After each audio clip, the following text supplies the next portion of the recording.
The laughter wasn't loud. That was the part that stayed with me. It wasn't mocking in an obvious way, not the kind that echoes or draws attention. It was controlled, polite. The kind of laughter people use when they're confident no one will challenge them. We were in the weekly staff meeting, seated around the long glass table on the 23rd floor. Floor-to-ceiling windows. City skyline. Expensive coffee no one finished. I had been quiet the entire meeting, not because I had nothing to say, but because every word felt heavy in my chest lately. My body had been betraying me in small ways for weeks: shaking hands, sudden dizziness, exhaustion that sleep didn't fix. When my manager finally noticed, he frowned. "You've been unusually slow lately," he said, tapping his pen against his notebook. "Is there a reason?" I hesitated.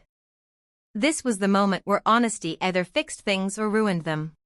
"I haven't been feeling well," I said carefully. "I've been seeing doctors."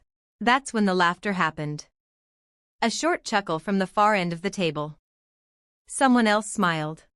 Another person leaned back in their chair, amused. My coworker Mark smirked openly. "You look fine to me." A few heads nodded. My manager sighed, already annoyed. "We all get tired," he said. "This is a fast-paced environment. If you can't keep up." "I'm not asking for special treatment," I interrupted quietly. "I just wanted you to know." He raised an eyebrow. "Know what?" "That you're stressed?" Someone laughed again. Louder this time. "Every time there's pressure, there's suddenly a condition," another coworker said. Classic. The room filled with that soft, ugly laughter again. I felt my face burn, but I didn't raise my voice. I didn't argue. I just nodded. "Understood," I said. The meeting moved on like nothing had happened. They discussed deadlines, budgets, deliverables. I sat there, hands folded, heart racing, realizing something important. They weren't just doubting me. They were comfortable doing it publicly. After the meeting, no one checked on me. No messages. No follow-ups. Just a Slack notification reminding me about an upcoming deadline. I went back to my desk and stared at my screen. The words blurred. By noon, my vision narrowed to a tunnel. My fingers went numb. I stood up too fast, and the floor tilted violently. I barely made it to the restroom before collapsing against the sink. I looked at myself in the mirror, pale, sweating, eyes glassy, and whispered the truth I hadn't said out loud yet. "This isn't stress." That afternoon, I left work early without asking. I didn't explain. I went straight to the hospital. The hospital waiting room was colder than it needed to be. Not temperature-wise, emotionally. People sat spaced apart, each wrapped in their own worry. Phones clutched like lifelines. Eyes fixed on screens or floors, anywhere but each other. I checked in, gave my details, and waited. Time stretched in that strange hospital way where minutes feel like hours, but hours disappear without warning. A nurse finally called my name. Her voice was calm, practiced. "Follow me." The examination room smelled sterile and sharp. I explained everything again: fatigue, dizziness, the shaking, the collapse in the restroom. This time, no one laughed. The doctor listened. Took notes. Asked questions that felt precise, deliberate. "We'll run some tests," he said. "Blood work. Imaging. I want to rule things out." Something in his tone made my stomach tighten. This wasn't routine. By the time the scans were done, it was evening. I lay still inside the machine, counting breaths, listening to the rhythmic thump and where that filled the space. My phone buzzed with notifications, Slack messages, emails, reminders. I ignored them. An hour later, the doctor returned. He didn't sit right away. That's how I knew. "We found something," he said carefully. My chest tightened. "What kind of something?" "Something that explains your symptoms," he replied. "And something that shouldn't be ignored." He showed me the images. highlighted areas I didn't fully understand but could feel the weight of. Words like abnormal, progressive, needs monitoring filled the room. "This isn't stress," he said firmly. "And it's not in your head." I nodded slowly. A strange calm washed over me. Fear, yes, but also relief. Proof has a way of grounding you. "We'll put together a report," he continued. "Clear documentation. You'll need rest. Adjustments. Possibly time off work." Time off work. I almost laughed at the thought of telling my office that. I left the hospital with a folder tucked under my arm and instructions echoing in my head. As I stepped outside, the city lights blurred slightly, but this time I knew why. I didn't go home. I went back to the office. It was late, but a few lights were still on. Security nodded as I passed. I rode the elevator up alone, the hum filling the silence. My manager was still there, typing furiously at his desk. He looked up, surprised. "I thought you left." "I did," I said. "I went to the hospital." He frowned. "Now isn't a great time." I placed the folder gently on his desk. "This is why," I said. He hesitated before opening it. His eyes scanned the first page. Then the second. His expression changed. "This is serious," he said slowly. "Yes," I replied. He cleared his throat. "Why didn't you say it was like this?" "I tried," I said. "You laughed." He looked away. "I'll need to involve HR," he said finally.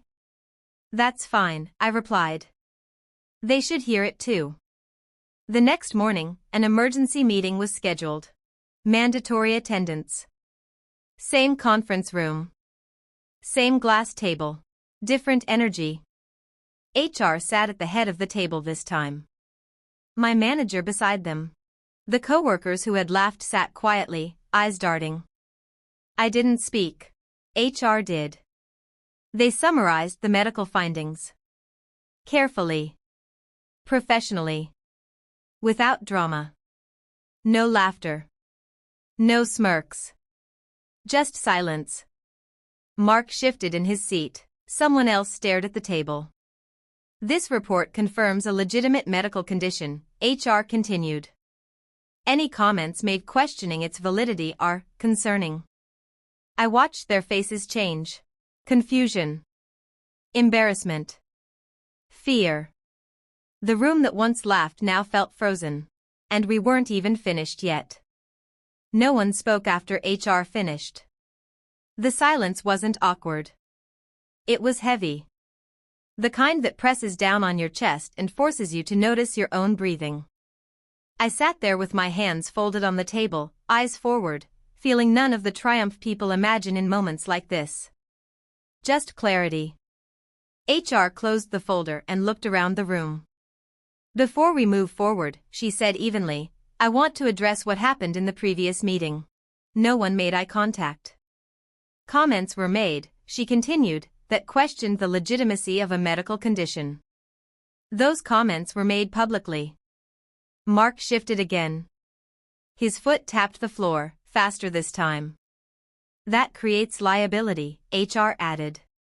"And more importantly, it creates a hostile environment."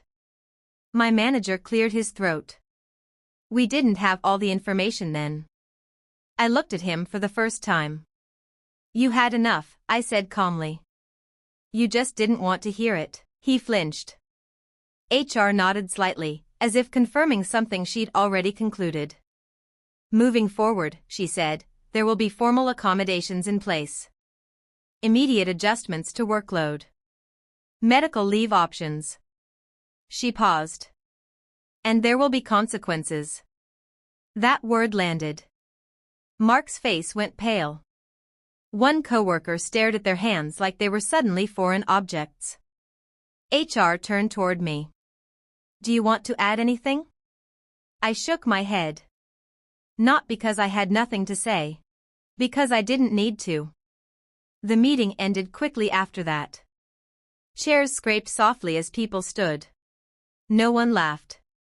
No one lingered. Conversations that usually spilled into the hallway died at the door. As people filed out, a few avoided me entirely. Others glanced at me with something close to shame. Mark stopped at my chair. "I didn't know," he said quietly. "I was just comfortable," I finished for him. "Being wrong out loud." He swallowed. "I'm sorry." I nodded once. Not acceptance. Not forgiveness. Acknowledgement. Later that afternoon, my manager called me into his office. The blinds were half drawn, the city outside blurred and distant. "This shouldn't have happened," he said. "I should have handled it better." "Yes," I replied. He sighed. "HR wants a formal statement from you." "I'll provide one," I said. "Factual. No embellishment." He hesitated. "And after that?" "After that," I said, "I focus on my health." He nodded, relieved. But relief wasn't what stayed with me. What stayed was the memory of that first laugh. The ease with which it happened. The confidence behind it. I took medical leave the next day. Not because I was broken. Because I finally allowed myself to stop proving anything. Weeks passed. Updates came through email. Policy reminders. Mandatory training sessions. A quiet reshuffling of responsibilities. Mark was no longer leading meetings. My manager became noticeably cautious with his words. The office changed. Not dramatically. Subtly. And that was enough. When I returned, months later, no one laughed when I spoke. No one interrupted. No one smirked. They listened. Not because I demanded it. Because the report had taught them something they couldn't unlearn. I sat in the same conference room again one morning. Same glass table. Same skyline. Different posture. Different weight. I wasn't there to make a point. I was there because I belonged. And the room knew it. Because once the truth is written down, signed, stamped, undeniable, it doesn't need volume. It just needs time.